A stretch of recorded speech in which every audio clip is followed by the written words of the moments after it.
Hi there, from Lynn's Home and Garden Design. Well, good news. I think the drought has finally ended. After days of rain, the level on our pond has risen dramatically.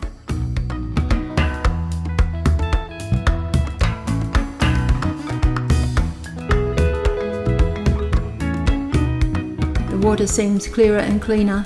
I hope the fish are doing well under all this rain. I haven't seen many of them for a few days now.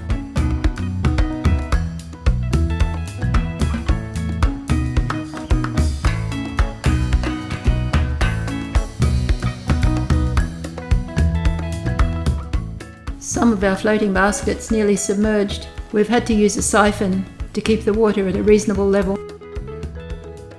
But all in all, I think it's had a very good effect on our pond.